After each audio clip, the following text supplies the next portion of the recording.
Terima kasih pemirsa, Anda kembali menyaksikan Zona Bisnis dan kami akan menghadirkan sejumlah informasi dalam segmen Economic Flash.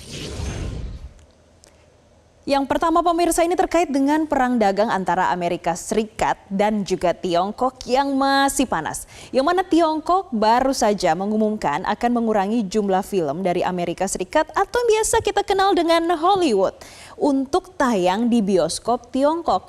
Apa kira-kira alasannya? Jadi pemirsa, alasannya adalah balas dendam tarif kebijakan Presiden Amerika Serikat Donald Trump. Karena menurut administrasi film Tiongkok, kebijakan tersebut ini diambil untuk mengikuti selera pasar dan juga menghormati penonton lokal. Padahal ya pemirsa, ini adalah sinyal keras kalau film Hollywood ini akan dikenakan sanksi non formal karena adanya politik dagang. Kita lihat nih dalam beberapa pekan terakhir, apalagi sejak awal April, ini ada pengumuman tarif dari Amerika Serikat dan ini membuat media sosial panas, dan tidak hanya media sosial saja yang panas pemirsa. Kita bisa melihat bagaimana respon dari berbagai negara karena ini merubah peta dagang secara global. Dan hal itu juga direspon oleh juru bicara Badan Perfilman Nasional Tiongkok. Ia mengatakan kalau Tiongkok sebagai salah satu pasar film terbesar di dunia tetap berkomitmen pada keterbukaan tingkat tinggi dan mereka menekankan akan memperkenalkan film-film dari banyak negara untuk memenuhi permintaan pasar. Wow, apakah ini bisa menjadi kesempatan bagi Indonesia? Nah, pemirsa, setelah pernyataan dari Tiongkok, Presiden Amerika Serikat Donald Trump akhirnya menanggapi, tapi dengan santai nih pemirsa. Karena menurutnya ia pernah mendengar keterangan yang jauh-jauh lebih buruk dari pernyataan tersebut. Kita lihat ya pemirsa, nanti penerapannya akan seperti apa. Itu yang pertama pemirsa, kita akan melihat bagaimana informasi lainnya. Karena yang baru-baru ini pasti udah lihat dong di media sosial karena banyak banget nih yang update terkait dengan Coachella. Siapa sih yang nggak tahu Coachella? Jadi pemirsa, Coachella adalah festival musik di Amerika Serikat yang selalu dinanti. Meskipun nih harga tiketnya mahal, tapi ada catatannya pemirsa kali ini. Karena penonton Coachella di tahun 2025 membeli tiketnya dengan skema cicilan pay later. Jadi kira-kira berapa sih? Oke, gini pemirsa, sekitar 60% pembeli tiket yang akan masuk di festival tahun ini menggunakan skema pay later. Pembeli dikenakan biaya pendaftaran di muka sebesar $41 Amerika Serikat atau memang setara dengan Rp699.000. Dan ada perkiraan jumlah pengunjung ini mencapai 100.000 orang untuk Coachella di tahun 2025. Dan dari pay later saja ini sudah bisa menghasilkan lebih dari $4 juta Amerika Serikat atau setara dengan 67,2 miliar rupiah. Dan pemirsa, skema pay later ini yang dikerjasamakan Coachella ini memungkinkan pengunjung menggunakan pay later mulai dari $19,99 Amerika Serikat atau setara dengan Rp336.000. Dan ini akan dicicil beberapa bulan. Dan tadi kami sempat mengecek ya pemirsa, cicilan itu bisa 3 bulan. Dan ada catatannya, mereka harus menyelesaikan pembayaran sebelum festival dimulai. Jadi nggak bisa nih festivalnya Anda datangi dulu baru ada cicilannya. Jadi kalau mereka nanti menunggak, mereka memiliki waktunya hanya 10 hari untuk melunasi cicilan. Atau pesanan tiket mereka akan dibatalkan secara otomatis. Apakah langsung balik ke rekening mereka?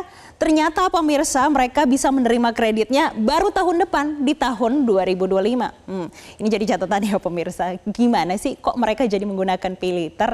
Apakah ini positif atau justru negatif? Dan selanjutnya pemirsa, kita akan melihat informasi ketiga dalam Economic Flash ini terkait dengan Katy Perry dan juga 5 perempuan lainnya berhasil keluar angkasa dan kembali ke bumi dengan selamat pada Senin 14 April kemarin pemirsa. Ini ya pemirsa, ke-6 perempuan yang kemarin melakukan perjalanan wisata ke luar angkasa. Jadi pemirsa, ke-6 perempuan ini berhasil menyelesaikan misi bernama NS-31. Misi ini adalah penerbangan manusia yang ke-11 bagi Blue Origin. Ini adalah perusahaan milik Jeff Bezos. Kalau kita lihat nih pemirsa, ada 6 perempuan di sini. Siapa aja sih pemirsa? Yang pertama kita akan melihat di sini ada Katy Perry, kemudian ada presenter acara CBS Mornings, ini Gayle King, dan juga ada salah satu mantan presenter di Amerika Serikat, Lauren Sanchez, yang juga merupakan tunangan dari Jeff Bezos, dari pemilik dari Blue Origin itu sendiri. Pemirsa, kalau dari informasinya, pesawat tersebut ini meluncur melewati garis Kármán atau ini 100 km di atas bumi, yang beberapa pakar ini menilai posisi 100 km dari bumi ini dianggap ambang batas luar angkasa. Dan sebagai informasi, garis ini dianggap sebagai batas di mana pesawat terbang konvensional tuh sudah tidak bisa beroperasi karena atmosfernya ini terlalu tipis. Kira-kira berapa lama mereka melakukan wisata luar angkasa nih? Jadi wisata luar angkasa ini hanya berlangsung 10,5 menit atau 10,5 menit lah setelah peluncuran. Sekarang banyak yang nanya, kalau ini udah yang ke-11 untuk menerbangkan manusia ke sana, terus kira-kira kalau tertarik untuk melakukan wisata luar angkasa, gimana sih caranya dan juga berapa sih biayanya? Oke pemirsa, kami mencoba untuk mencari, jadi ternyata dalam situs web resmi Blue Origin, ini ada beberapa cara yang mereka sampaikan, yaitu calon pelaku perjalanan ini harus memesan kursi terlebih dahulu. Jadi pemirsa harus memesan dulu nih ya, ngecek dulu nih. Tapi dengan catatan harus melengkapi formulir yang berisi data diri dan juga memberi penjelasan tentang diri. Tapi penjelasan tentang dirinya ini harus ditulis dalam 500 kata. Kayaknya ini sangat tersaring ya, siapa saja yang bisa pergi dan juga melakukan wisata luar angkasa. Nah, mereka memang tidak menjelaskan berapa sih biayanya secara gamblang untuk melakukan perjalanan wisata keluar angkasa. Tapi pemesan kursi diwajibkan untuk menyetujui depositnya senilai $150.000 Amerika Serikat. Kira-kira berapa kalau dalam rupiah? Jadi itu setara dengan 2,5 miliar rupiah. Jadi ada depositnya pemirsa. Selain deposit juga menerangkan tentang diri ini dalam 500 kata. Cukup menarik ya untuk melihat persyaratan melakukan perjalanan wisata ke luar angkasa. Dan pemirsa, itu tadi adalah 3 informasi dalam segmen Economic Flash. Tentunya kami akan menghadirkan sejumlah informasi menarik lainnya. Tetaplah bersama kami di program Zona Bisnis. Jelajahi cara baru mendapatkan informasi. Download Metro TV Extend sekarang.